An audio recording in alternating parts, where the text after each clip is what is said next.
সাংবাদিক নিৰ্ভীক হ'ব লাগে, সাংবাদিক নিৰপেক্ষ হ'ব লাগে। যি নিউজ কৰিছা তোমাৰ মই ঠেং মাগি দিম। দাদা আপুনি কিয় ভুল বুজিছে মই ধৰিব পৰা নাই। আপুনি ৰেকৰ্ডিং কৰা, তুমি মিয়া হৈ মোক যিটো কৰিছা ৰেকৰ্ডিং কৰা। আপুনি কিয় তেনেকে কৈ আছে? তোমাৰ ঘৰত মই চুচৰাই ৰাস্তাত আনিম, তোমালোক ৰাস্তাত আহিব লাগিব। সংবাদ মাধ্যমৰ গণতন্ত্ৰক শক্তিশালী কৰাত অত্যন্ত ডাঙৰ ভূমিকা আছে। সেইটো আপোনাৰ তোমাৰ প্ৰতিদিনে মোৰ পৰা বচাব নোৱাৰে। তোমাক আৰু তুলসীক প্ৰতিদিনে মোৰ পৰা বচাব নোৱাৰে। কি পৰ্যায়লৈ তোমালোকৰ লগত যাম চাবা। নহয় দাদা, হেৰি নহয়, আপুনি ভুল কিয় বুজি আছে? নজুল মোক মিয়া পলিটিক্স মোৰ লগত নকৰিবা, মিয়া পলিটিক্স মোৰ লগত নকৰিবা। ৰেকৰ্ডিং কৰা।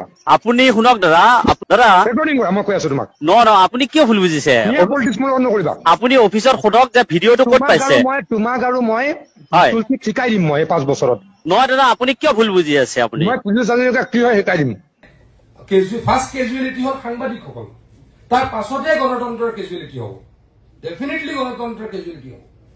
সংবাদ মাধ্যম যদি উইক হয় গণতন্ত্ৰ বিপদজনক হ'ব। মন্ত্ৰীয়ে, মুখ্যমন্ত্ৰীয়ে, MLA, সাংসদে কাকো গুৰু গোসাঁই নামনা হ'ব, তেতিয়া বেয়া হৈ যাব। অফিচাৰসকলে কাকো গুৰু গোসাঁই নামনা হৈ যাব, তেতিয়া গণতন্ত্ৰৰ অৱক্ষয় হ'ব। যি নিউজ কৰিছা তোমাৰ মই ঠেং মাগি দিম। আৰু মই হেৰি কবা তুলসীক কৈ দিয়া এতিয়া সাৱধান হৈ যাবলৈ। তোমালোক তাতে মই বৰবাদ কৰি দিম। আপুনি কিয় তেনেকে কৈ আছে? তোমাৰ ঘৰত মই চুচৰাই ৰাস্তাত আনিম, তোমালোক ৰাস্তাত আহিব লাগিব। শুনক দাদা, আপোনাক মই বাৰে বাৰে কৈ আছো, মই নিউজটো আপোনাক মই কৰা নাই। সেইটো নিউজ প্ৰতিদিনে বচাব তোমাক নোৱাৰে।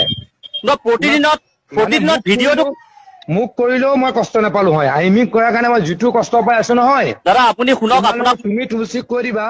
মই তাত যোৱাই নাই দাদা, মিটিংখনলৈ মই যোৱা নাই। যি নিউজ কৰিছা তোমাৰ মই ঠেং মাগি দিম। মিটিঙত তুলসীকো কৈ দিবা মই জিনা হাৰাম কৰি দিম। দাদা আপুনি মোক কিয় কৈ আছে দাদা, মই বুজি পোৱা নাই। আপোনাক বেয়া নাপাব দেই, মই কথাখিনি অলপ চিৰিয়াছলি কৈছো আৰু কাকো মই টাৰ্গেট কৰি পোৱা নাই। মোৰ মন্তৰৰ যিখিনি কথা, হৃদয়ৰ কথাখিনিহে কৈছো।